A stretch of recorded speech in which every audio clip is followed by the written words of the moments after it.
In the Shadows of Mount Fuji, a supernatural thriller by Cathy Midori Stonie. The characters. Isamu. Male, mid-40s, Okasan's son. Guarded, unmotivated, awkward, with a horrible secret. Okasan. Female, 70s. Isamu's mother. Passive-aggressive, domineering, comical, in a motherly way. Mariko. Female, 16, cheerful, good-natured spirit girl with a secret and a mission. Female voice. Voiceover, spiritual, spirit of the trees, non-speaking, dance role. High-pitched female voice, voiceover, perky. Fumiko. Female, early 40s, Mariko's mother. Demure, guarded, survivor of Fukushima's tsunami disaster. Deep male voice. Overbearing, commanding. Train station porter, mid-50s. Rigid, but animated. Grocer, male, elderly. Congenial, quirky. Place, various locations in Japan. Interiors and exteriors. Time, winter and spring 2012. A lonely man's journey through love and loss. First, a little backstory. The legend of Ubaste Yama tells the story of a mother who becomes old and fears that she has become a burden to her family. Her eldest son is to take her deep into the enchanted forest on his back, where he is to leave her to meet her fate. She will meditate and wish good to fall upon her family. Then she will perish naturally to be one with Mother Earth again. She will leave twigs on the ground so her son will find his way home. He is not to look back, nor is he to return to retrieve his mother. This story first appeared in Kokin Wakushu poetry anthology dated 905 AD during the Heian period, which ran from 794 to 1185 AD in Japan.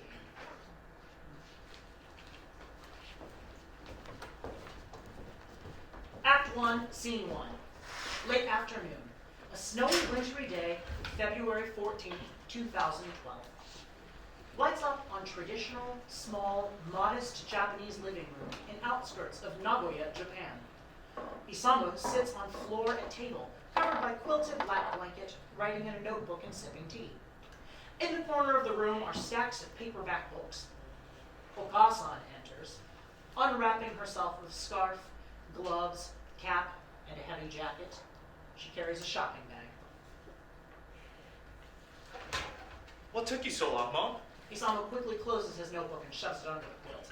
What a silly question, Isamu. Can you not see I am covered in snow? What are you hiding? Nothing. It is that infernal notebook, is it not? What of it? It's none of your business. Any business of yours is business of mine. Whatever. What did you bring home? Ah, I have something special for you. Eh? Do you know what day it is? Tuesday? It is Valentine's Day, silly boy.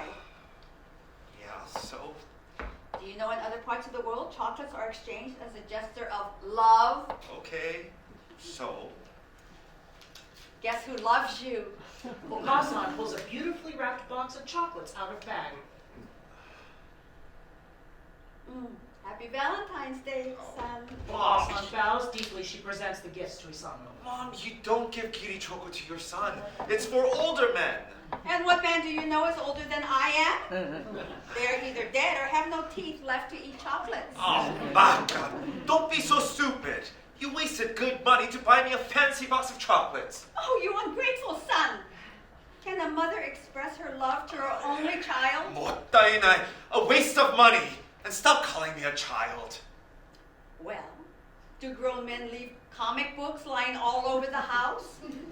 Comic books are for little boys, nah. Everyone reads them, and they're not comic books, they're manga. Manga shmanga. Is that what you are writing in that notebook? Manga? Possibly.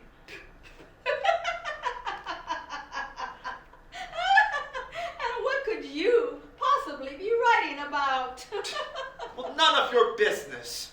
But your generation has no culture. Manga is for people with no purpose. Look, this box of chocolate shows culture. Culture! Pah!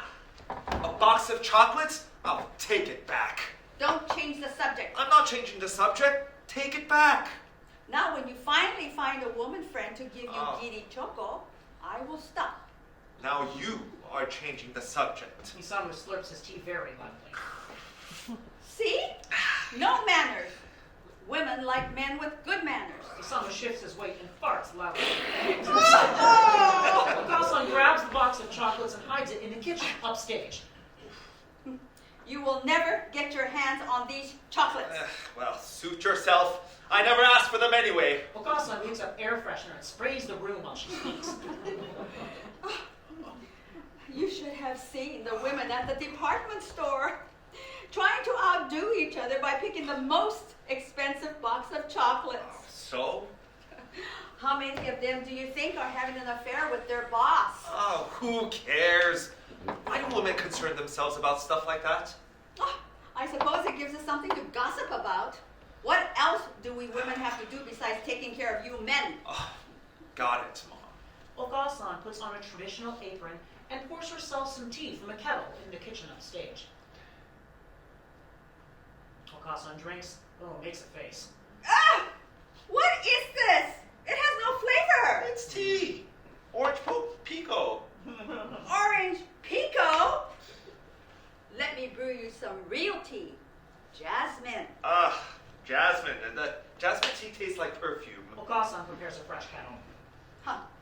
Over 40 years old with no prospects. Living at home with your poor aging mother. And cannot even make decent tea. You know I can hear you. And a factory worker at Suntory Beer. Meh. At least I make a fair wage, Mom.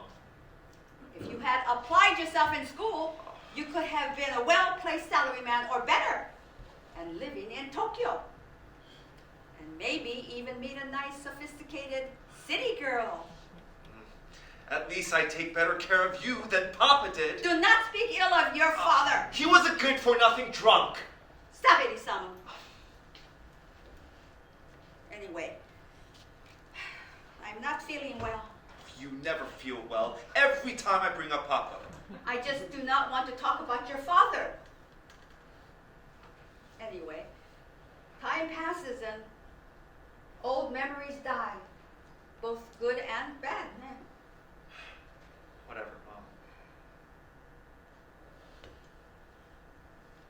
Isamu, why must we constantly argue? And? What's your point?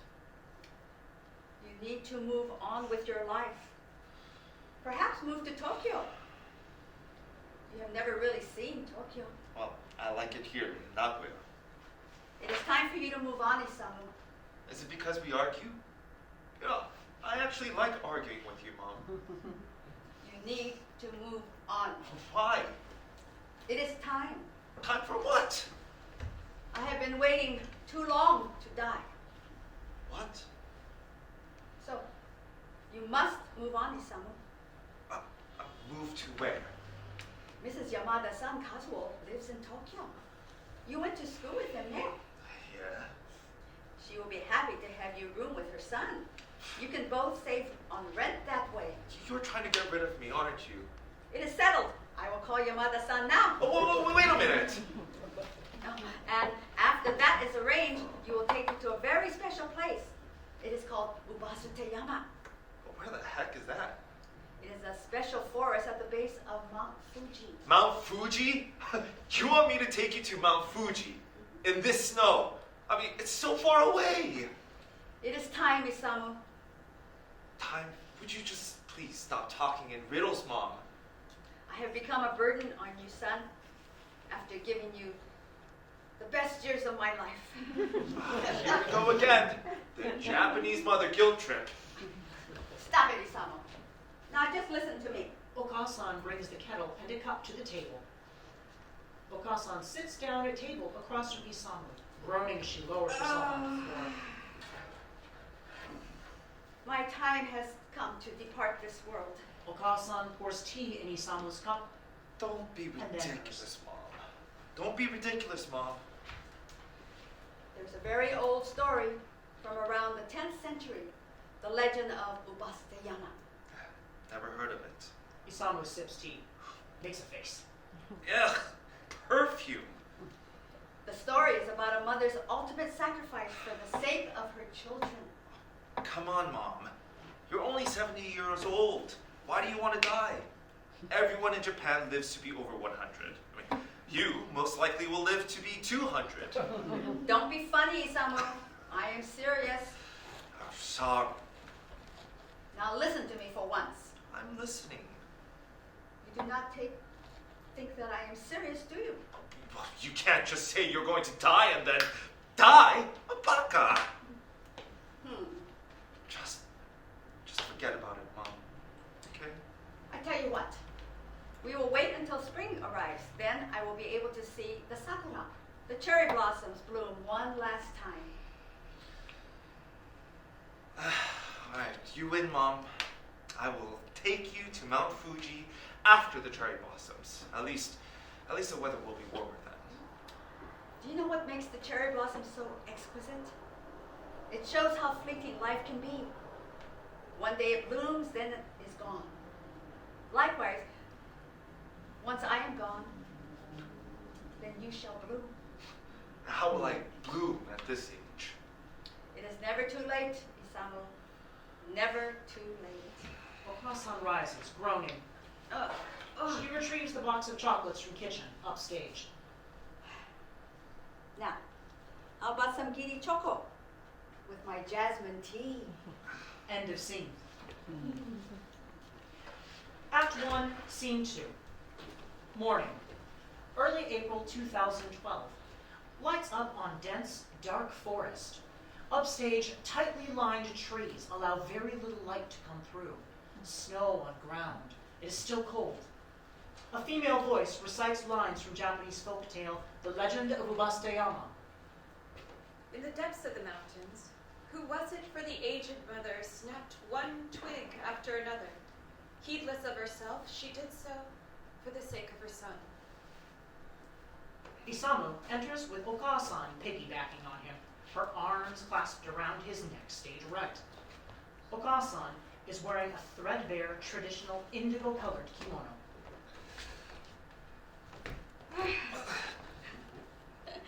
The cherry blossoms were especially exquisite this year, was it not, Isamu? Mom, can we stop and take a break? My back is killing me. Of course, Isamu. Isamu leans back to lower Okasan to the ground. He groans as he grabs his back. Did you see how the blossoms danced in the wind as they fluttered off the tree branches? Yeah, so... Such a brief life, ne? Yet bringing joy to all who witness. Oh, did you see how all the flowers covered everything in sight? I would hate to be the person who has to sweep it all up. You have not a romantic bone in your body, do you, Isamu? What you see is what you get. Isamu pulls out a pack of cigarettes and lights one. Put that out. Why? We're outside. I do not want to pollute the sacred land. Oh, give me a break, Mom. Put it out!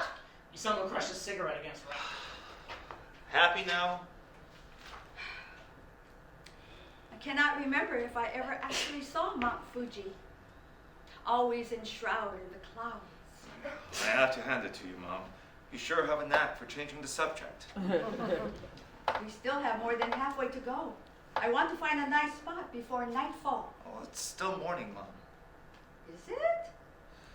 The sky is so dark. I thought the sun was setting. Well, it's true that the daylight can't even come through these trees. I mean, it feels claustrophobic. Okasan reaches up and breaks a branch off a tree and throws it on the ground. What are you doing? Did you not pay attention when I recited to you the legend of Ubasteyama? Yeah? Then you know why I threw the twig on the ground! Oh, come on, Mom. You really believe that story? Yes, I do. You know what I think? It's one of those scams that they prey on old people. I mean, how gullible can you be? It is not a scam. This legend was written centuries ago. long before there were scams. Well, I say it's not fair to trick old women to be carried on the backs of their sons to an imaginary forest up in the mountains to be left for dead. It is a mother's sacrifice for the sake of her family. Here we go again. Why can't you accept your mother's love? Because you have a really funny way of showing it. Okasan reaches up and gives Isamu a kiss on the cheek. What are you doing? Isamu pulls away. I am showing you love, Isamu. You don't do that in public, Mom. It's awkward. And where is the public? What's so funny? What's so funny? You do not know how to respond to a woman's kiss. You know, I did have woman friends once. Don't you remember? So long ago, I forget. Oh, yes, you do. Every time I bring a woman friend to the house, you do nothing but criticize her. That is not true. I only want the best for you. Either she was too short, or had bad teeth, or thick legs. No one could ever meet your high standards. I only want the best for you, Isamu. Yeah, right. So here we are. Just you and me, Mom. Me and you. Perhaps you do not like women? What are you getting at? Of course I like... Well, I did. It's not important anymore. I have waited so long for grandchildren. Sorry to disappoint. Oh, well. Your seeds are most likely too old to swim straight anyway. What did you just say? Let us go, Isamu. Come. Oh, this place gives me the creeps. Oh, yes. There is a profound silence. Listen.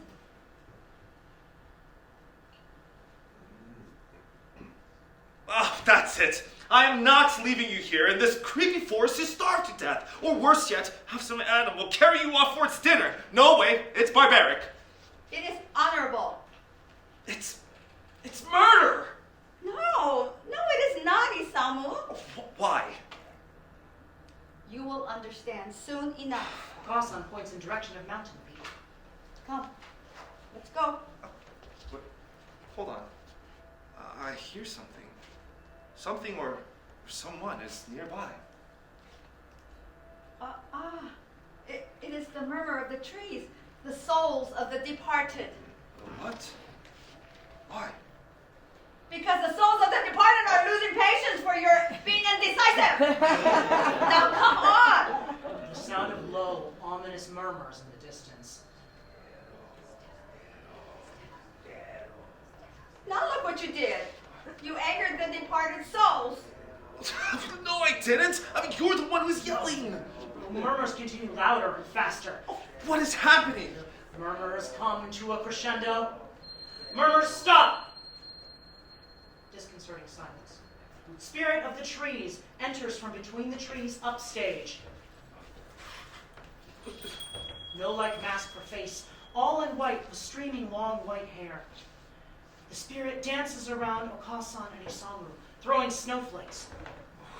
Oh my God, this is like a bad kabuki dream. Oh, spirit of the trees, thank you for coming. Please help my son to understand my wishes. I wish to come home to join my ancestors. The spirit would like you to know why you cannot tell the difference between kabuki and no attire. That is because my son has no culture. But the spirit also wants to know why you do not respect your mother's wish. Well, because I think this whole thing is a scam. Oh, Isamu, the spirit says you should never question Japanese folklore. It is part of our culture. But you said it was written during a period of famine, and the old people chose to go off and die to save their family. It's not the case today. But the spirit says you are suffering from famine.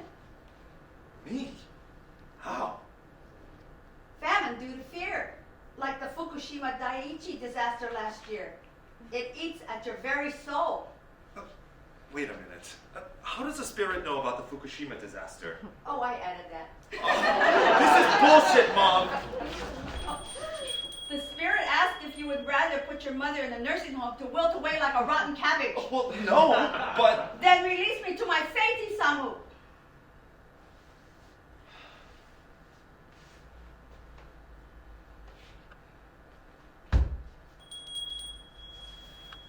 Spirit gives one final gesture to Isamu and exits into the trees.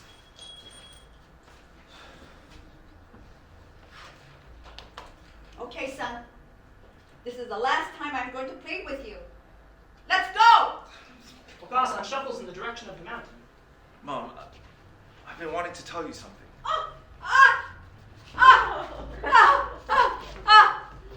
Mom, what happened? Isamu! Are you having a heart attack? Please, Isamu! Help! Help! Anyone here? I need help! Here. This will keep you warm, okay, while I get help. All right? Help! Help, please! Anybody here? Yeah, I need help! My mother needs help!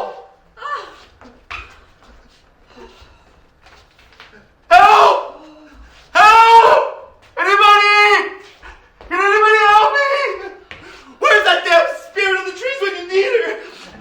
Oh, spirit of the Michael trees! runs in, wearing school uniform and carrying a small backpack that goes against her chest. My mother! Hey, hello?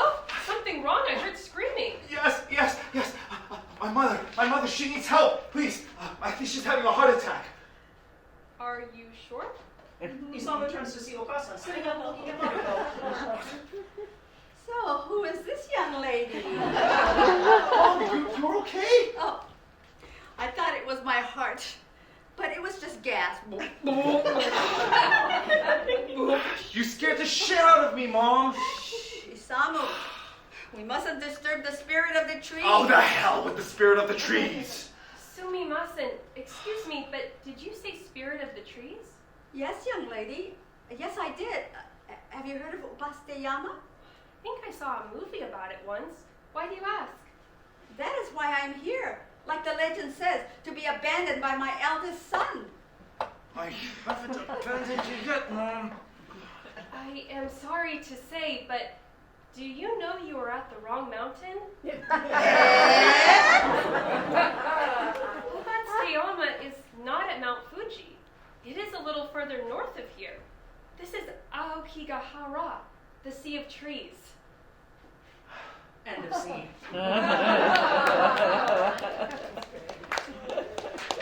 Act 1, Scene 3. Day. A week or so later. Tokyo Station train platform.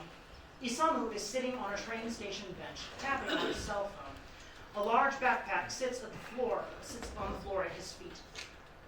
The station is very loud, very noisy, with loud bells. A sign on the back of the wall says, "No eating or drinking on platform or train." Bing bong. 電車が到着します。The train is arriving. Bing bong. Osaka Shinkansen です。The train from Osaka is arriving. ピンポン。ようこそ。お帰りなさい。Welcome to Tokyo Station. ピンポン。ようこそ。ご乗車ありがとうございました。Have a nice day. Cacophony continues. Isamu grabs his backpack and looks for earbuds. As Isamu places earbuds in ears, the cacophony stops. He relaxes. Okasan enters with cloth bag filled with plastic bento lunch boxes. She sits next to Isamu. What time does my train leave?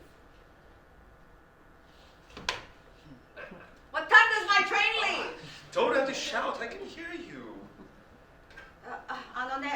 Do I have time? Time for what? Okasan shows Isamu her cloth bag. Why'd you buy so much food? You think it's an apocalypse or something. Never mind you. Everything looks so fresh. Is that all for me? Or for you? For you, silly. I do not want you to live on instant ramen. I can cook, Mom. Eh? When did I ever see you cook? You are always writing in that notebook or reading comic books. May I listen to some music? Isamu puts earbuds back in ears. Okasan yanks them out. Ow! Why'd you do that? Because I want to talk to you. About... What about now? Here, first have something to eat. Okasan opens the cloth bag in front of Isamu. Mom, look behind you. Isamu points to the no eating sign. Can't eat on the platform. When did that ever stop me? Okasan pulls a bento out of the bag and proceeds to eat it. Train station porter randomly strolls upstage, oblivious of Okasan. Unbelievable. So, what did you want to talk about? Promise me you will not embarrass me in front of Kazuo. I'll do my best. Do not be a pig, Isamu. I promise. Good. You know, I cannot lose face with Yamada-san. She likes to gossip. Wouldn't want that to happen. I am so excited for you. Imagine living in Tokyo. On a trial basis, Mom. A trial basis. Huh? Oh no, you are not coming home. That is final. Okasan continues to eat, looking out for porter. So what are you going to do in that house all by yourself? No worries, Isamu. Everything is under control. You know, I googled that about Tsuteyama. It is actually closer to Nagoya than Mount Fuji. So, that young girl was right. And you are stupid. What you see is what you get, Mom. Yeah. Okasan continues to eat. Mariko quickly enters, stage left, in her school uniform, the same backpack in front, earbuds in, listening to music. She looks at her ticket. While trying to find the right gate, she wanders in front of Okasan. Mariko-san, konnichiwa. Oh, what a surprise! O genki desu ka? How are you? Gomen nasai. Excuse me. Please, come sit. Okasan covers her mouth while she finishes eating food. Mariko sits between Okasan and Isamu. Okasan packs empty bento back in cloth bag. Do I have anything between my teeth? Oh, that is so gross, Mom!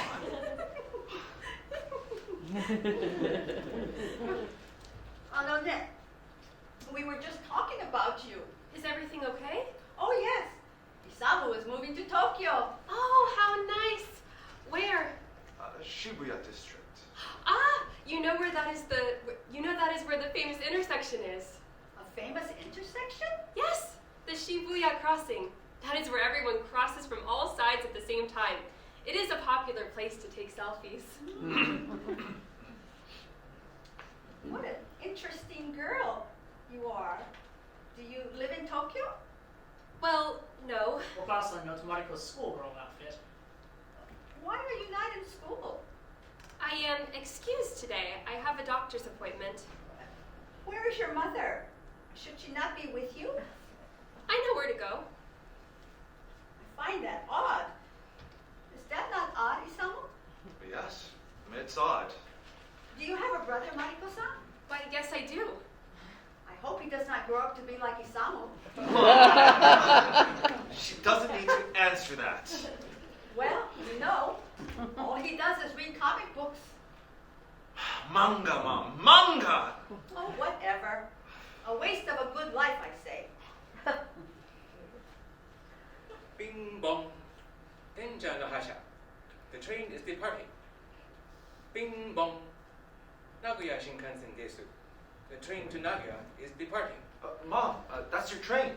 Oh, goodness. What unfortunate timing. Perhaps I can catch the next train to Nagoya. Mom, just go! Huh? The next train won't be here for another 2 hours. Isamu, don't be so rude. Mariko-san, Yes? please take care of my Isamu for me. Mom, you better hurry or you'll miss your train. Isamu! God, go, Mom, jeez! Okasan shuffles off in a huff with her cloth bag. She took all the bento. It was supposed to be for me. Feeling suddenly uncomfortable, Isamu puts earbuds in ears and turns away from Mariko.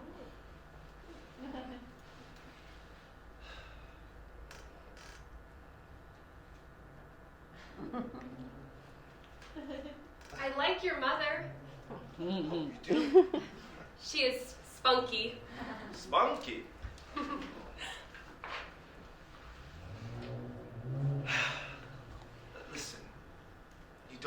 take care of me. My mother can be so embarrassing.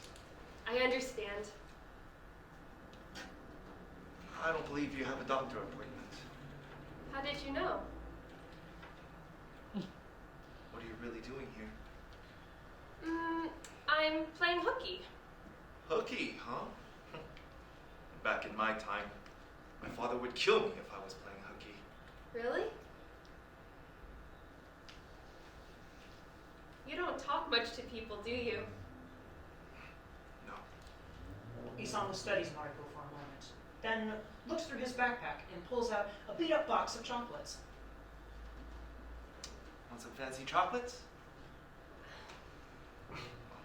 Suit yourself. I'm starving. Isamu grabs some and stuffs it in his mouth. Train horse station porter strolls in. He sees Isamu and approaches.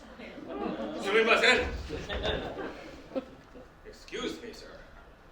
No eating. Please. Train station porter points to sign. Oh my god! There are worms in your chocolate! Mariko grabs the box and throws it in a trash receptacle.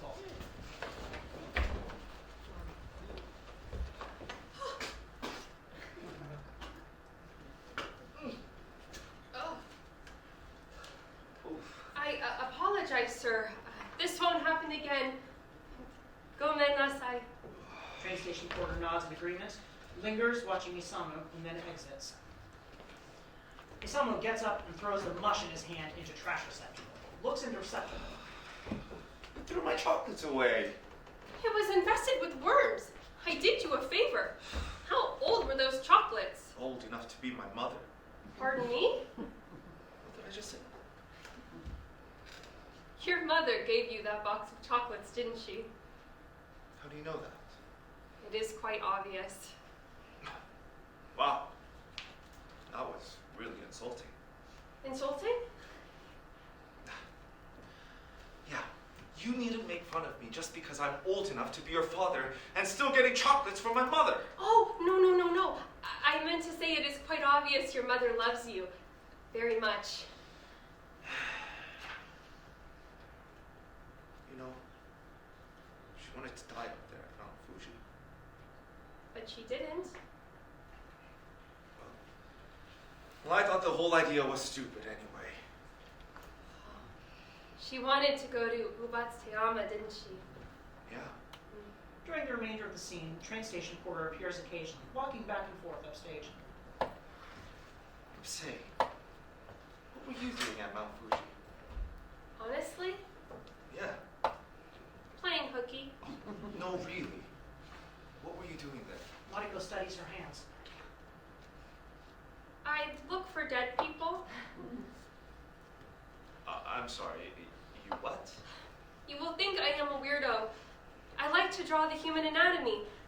It's much easier if they are not moving. You are really demented. No, I'm not. Death is quite beautiful, actually. It looks so peaceful. So, you really find dead people at Mount Fuji? Don't you know? It's called the Suicide Forest. Suicide Forest? Aokigahara. Many people of all ages go there to die. It's not quite that different from Ubatsu-Teyama. Just a different forest located at a different mountain. You sound as crazy as my mother. Perhaps.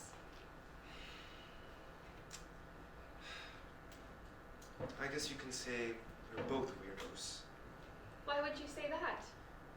Because I write about dead people. Okay. I'm writing a manga. Isamu stares blankly as if recalling something in his past. Isamu snaps back to the present. I'm writing a manga. I know, you just said so. I did? Are you okay? Don't you have some place to go? Not really. I mean, that's silly. Where do you live? I live in the coastal town of Ishinomaki. Where is that? It's north of Fukushima. Fukushima? That's a long way from Tokyo. I know. Then what are you doing here? You should head home. I like manga. Tell me something about the one you are writing. Well, maybe. But then you will need to go home, all right? Yes, I promise. Fine. What is it about? It's very graphic. Most mangas are graphic. What is it about? It might be too graphic for you. You agree that I am a weirdo for drawing dead people. I can handle graphic. Well, you do have a point. May I at least see it? Please? Well, Isamu reluctantly pulls a notebook out of her backpack and hands it to Mariko. Mariko fingers the pages and notes how worn it is. Your handwriting is beautiful. thanks. Train station porter suddenly appears again, running back and forth upstage. I wonder what's going on. Sumimasen, excuse me, what's going on? There was report of a train crash. Which train? I am not sure, but it appears to be the train to Nagoya. Excuse me, please. Train station porter exits quickly. Why, that was your mother's train. You're right. This is terrible. I need to find her. She may be badly hurt. Well, how will you get there? I will find a way. I must find a way. I want to come and help you. You can't help. Go home to your mother. But I have to go. Isamu quickly exits. Mariko stuffs Isamu's notebook in her backpack and runs after Isamu. The sound of the train station starts. Bing boom, bing boom. Continuing to lights down. End of scene. End of Act 1.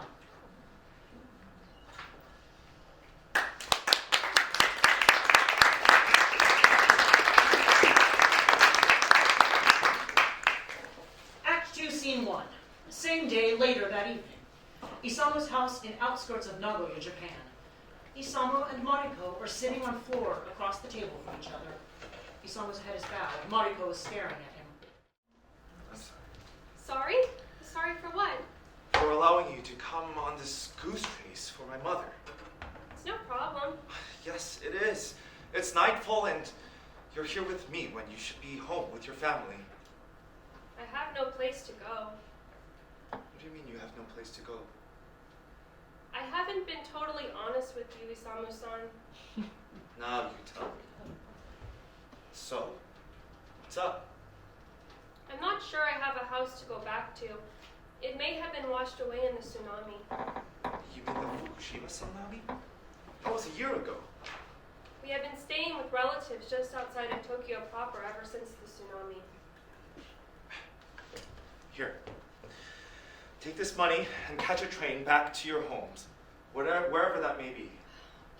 Do you plan to continue searching for your mother tomorrow? I don't know. I mean, they said all the passengers were accounted for, even the injured ones. No one died. Then what do you think happened to her? That's none of your concern. Why don't you just scram? You were mean. I'm trying to help you. Hey, don't do that. I can't stand seeing a girl cry. Then will you let me help? Why would you want to help a total stranger? Because I believe we have something in common. What? I don't know exactly how to express it. Say, what's in that backpack anyways? My school book and stuff. You wouldn't happen to have a flowing white wig and snowflakes, would you? No. Mariko spins back, clutching her backpack. Come to think of it, how did you know we were at Mount Fuji? I heard you screaming for help, remember? Yeah, it seems too coincidental. So what is this thing that we have in common? The light bulb goes off in Isamu's head. Wait a minute. I bet my mother went to that Ubasuteyama. Well, how could she? That's why she wasn't in that train wreck. She caught another train before it derailed. But there is no train to that mountain. Oh, yes, there is. It goes to Ubasute Station. It is train number 4. I Googled it. She immediately goes into a prostrate position and starts praying. The number 4 is unlucky number. That train is a haunted train. Please, you must pray for good fortune. I don't care. My mother is on that train. Oh, no, you will not go on that train. Oh, you're not going to stop me. Isamu rises to leave and Mariko grabs him. What are you doing? Let go. Isamu drags Mariko across the floor towards the door, stage right. You will not go on that train. Your mother is not there. How do you know? Isamu-san. Please sit down. Mariko releases her hold on Isamu as Isamu collapses to the floor. Okay. So tell me what you know. Something is not right with this house. What are you talking about? I had a very bad feeling when I entered this house. Something is not right. But I have lived here all my life. Did someone die here? No. I read your manga, you know. You did? Tell me about your father. There's nothing to tell. He was a good-for-nothing drunk. Why did he drink? Are you from another planet? But why? Because that's what men do after work. Doesn't your father drink? He was a fisherman. He would spend many days out at sea. If he did, I wouldn't know. Well, he probably did. Do you drink, Isamu-san? No. I don't drink because I refuse to be like my father. Why are you so angry? Because my father, he... The room slowly becomes very dark. Isamu regresses into his past as a sad flute plays off stage. He comes drunk. He comes home drunk. All the time. Isamu looks toward the door, stage right. Papa?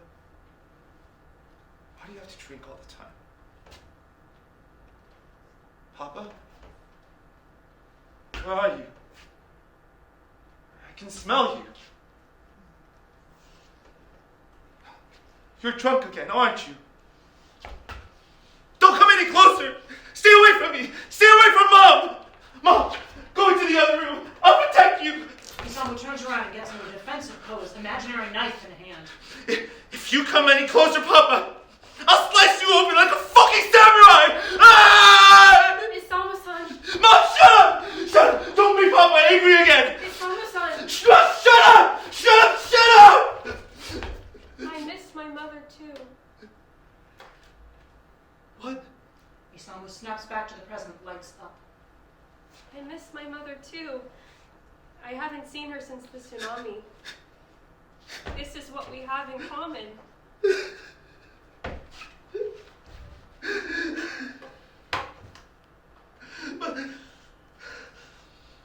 My mother is here.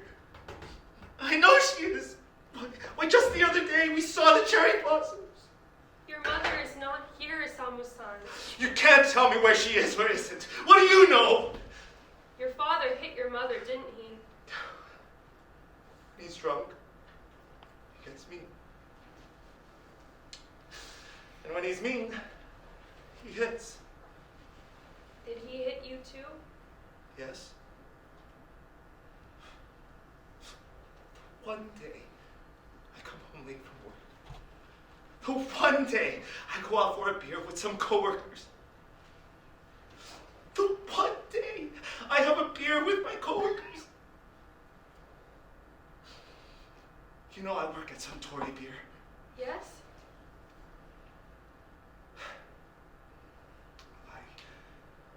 I remember it like it was yesterday. I come home. The door's open. I'm thinking something is wrong. And?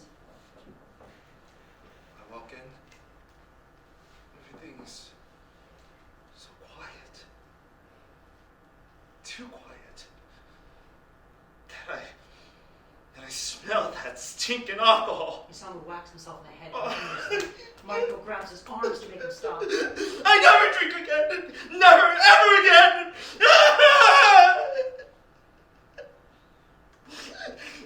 Nothing's ever been the same since that day. Is that why you never finished your manga?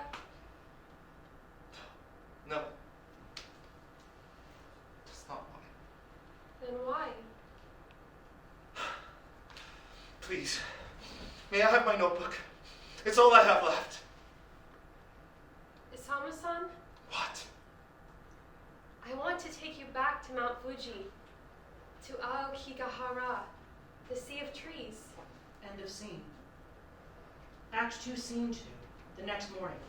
Mariko and Isamu are back in the dark forest at the base of Mount Fuji. Mariko still carries her backpack. There's an old-fashioned white rotary telephone sitting on a broad tree stem. Why did you bring me back here? I don't like this place. This is your final step, Isamu-san. Final step for what?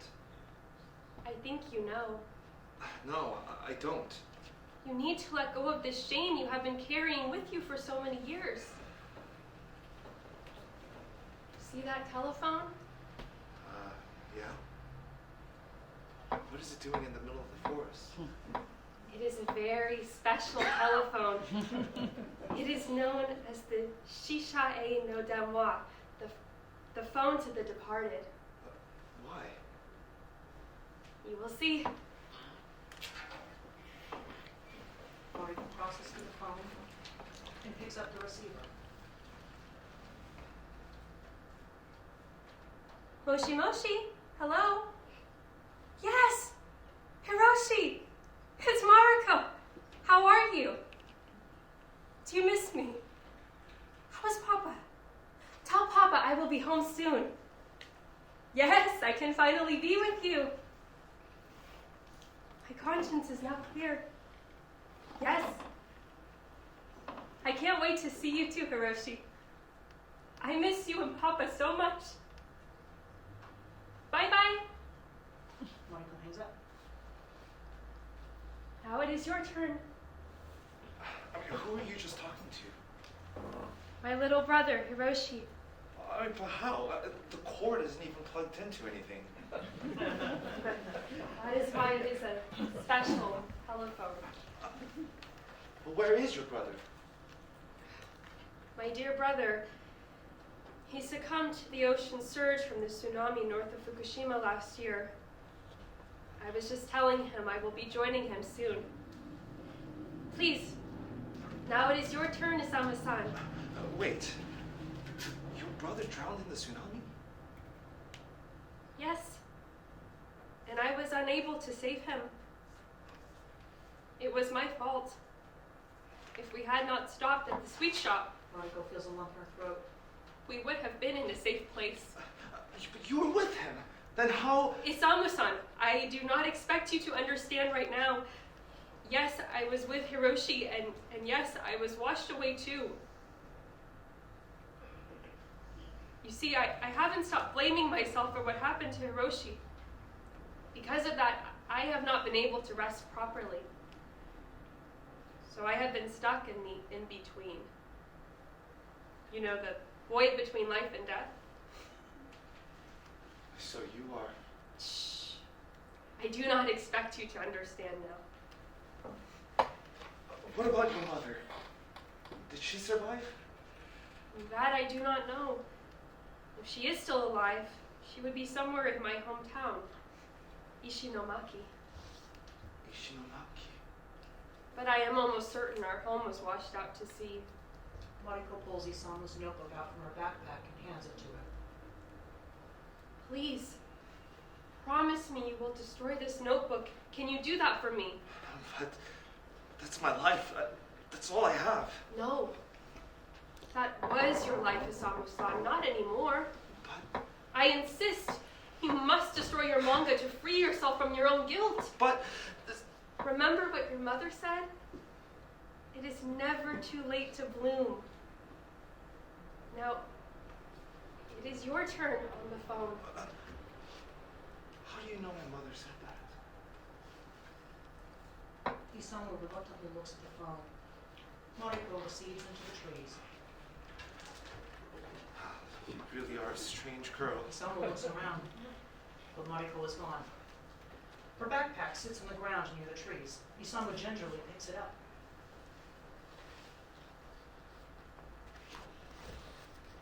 Mariko?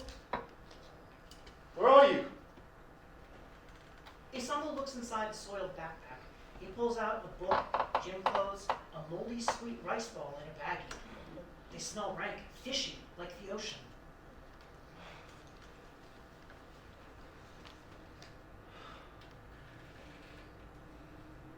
No way. Isamu stuffs everything back in the backpack. He turns to the phone.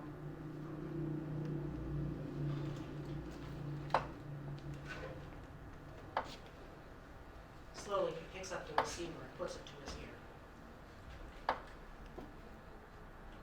Moshi Moshi? Hello? Who's there? Hoka-san? Is it really you? Mm-hmm. How are you? No, I'm not married yet. No! Stop it! Oh boy. How I miss arguing with you. Can you forgive me? That I wasn't there for you? I blame myself every day for what happened. I never had the chance to tell you before. I love you, Mom.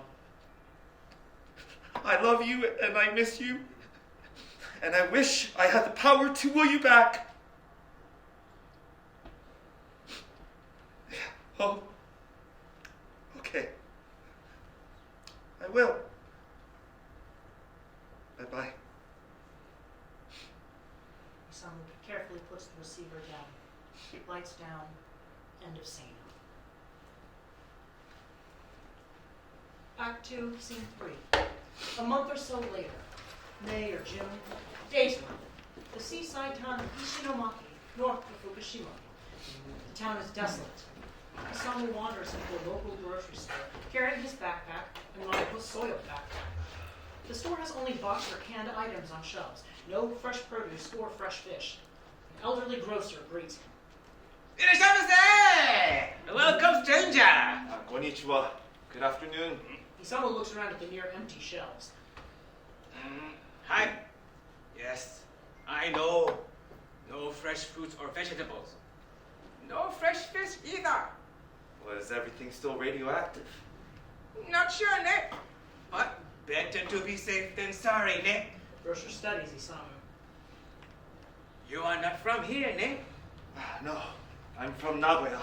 Ah, city man. This is Ishinomaki. Used to be happy fishing town. Now,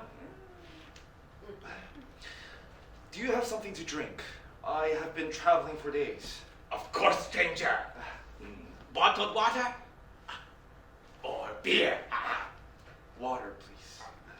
Grocer retrieves a bottle from the shelf. Hi, dozo, please. Not refrigerated. Oh, no, so sorry. We try to conserve electricity. Oh, well, thanks.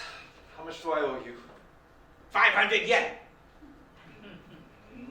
For 2,000 yen, I will throw in a can of mackerel. No, thank you. Isamu puts bills on counter. Arigato. Grocer hands Isamu the water bottle. Grocer bows as he holds up the yen note as if giving an offering. Grocer claps his hands twice reversely. Do you know a young girl named Mariko? Ah, there are many Marikos in our town. It is a very common name for a girl, ne? She had a brother. His name was Hiroshi. Hiroshi is also a very common name, stranger. You may want to look at the missing person list. Over there. Grocer points to a long paper tacked to wall upstage. Many still missing, ne? Isamu drinks the warm water as he looks at the list. Hey, here's Sasaki Mariko, listed as missing. Ah, 16?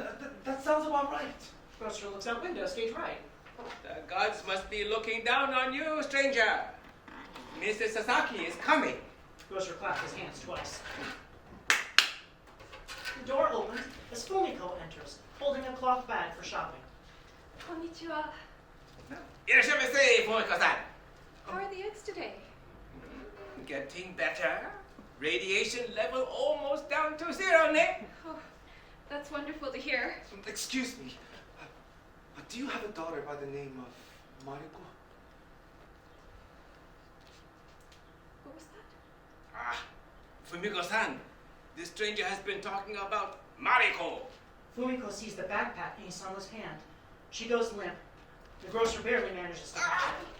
Well, what did you do, stranger? I don't know. Isamu looks at the backpack. Is this your daughter's backpack? Fumiko, too overwhelmed to answer, is helped to a chair by the grocer. The grocer fans Fumiko, looks at Isamu. You big town city people, too pushy! Look what you did to Mr. Sasaki! I didn't do anything. She just looked at this. Grocer presses Isamu off. I go make you some tea. Grocer shuffles to back room, stage left. I guess I better get going. Isamu is just about to exit. No, please, don't go. May we talk?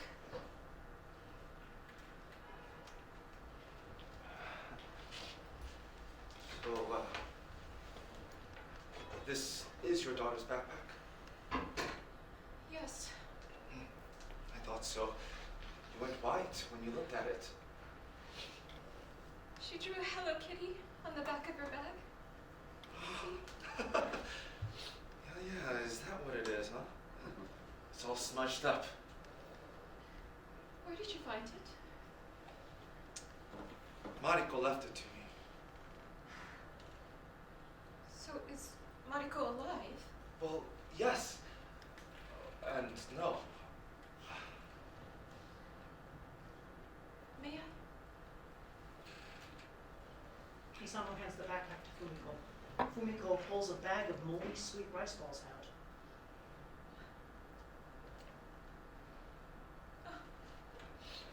They went to the sweet shop.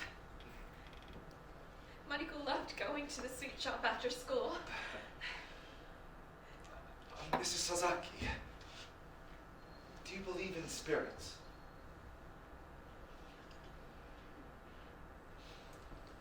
Mariko's gone, isn't she? Yes. Now I know she's with my husband and my son. Arigato.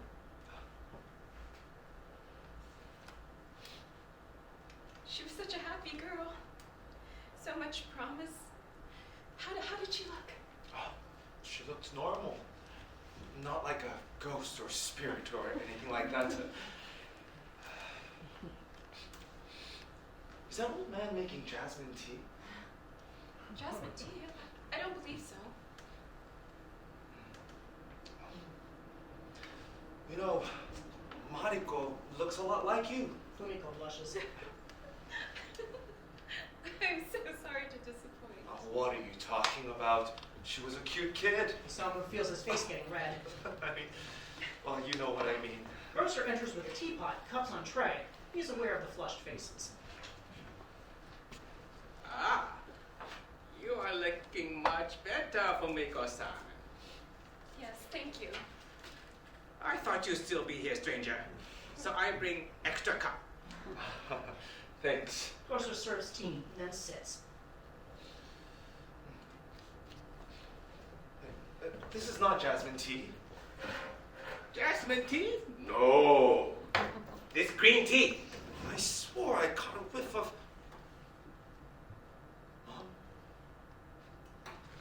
Are you here? Isamu looks around, only to see Fumiko and the grocer. Excuse me, are you okay? He looked like he see a ghost. Boy! There! Your ghost gone! Listen, old man! I know my mother was just here! She's sending me a message! I used to hate the taste of that perfumey tea, but now I would give anything to have her tea. And my name is Isamu.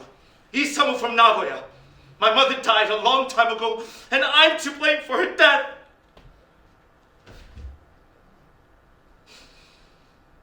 I wrote a manga to rid myself of that day. But it turned out to be a diary of my sorry life. Words kept bleeding onto those pages like the blood flowing from my mother. I can't get that sight of my mother out of my head!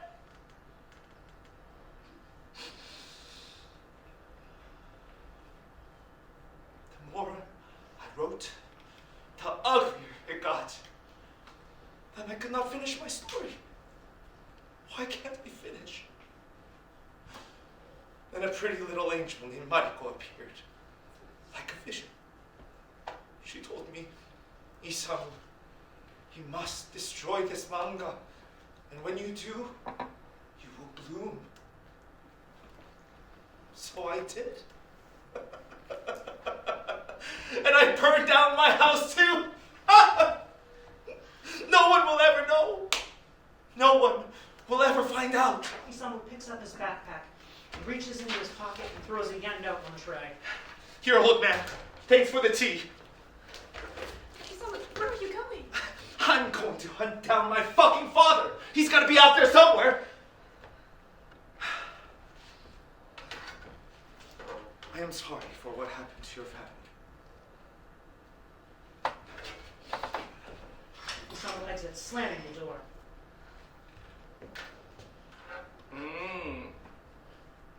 Very strange man, Nick. What a tortured soul. Yeah, too bad. You could use a good woman, like you, Fumiko-san. Not bad looking either. Were you eavesdropping on us? Hi. Yes. Shame on you. Always playing the matchmaker. You are like a daughter to me, Fumiko-san. Arigato. But no, I'm still in mourning for my husband and my children. So that. But the stranger did bring my Mariko back to me. Fumiko holds up Mariko's backpack. And for that, I'm so very grateful. And look, Fumiko pulls sketch pad from Mariko's backpack. look at her drawings. Mariko always loved drawing flowers, especially cherry blossoms. End of play.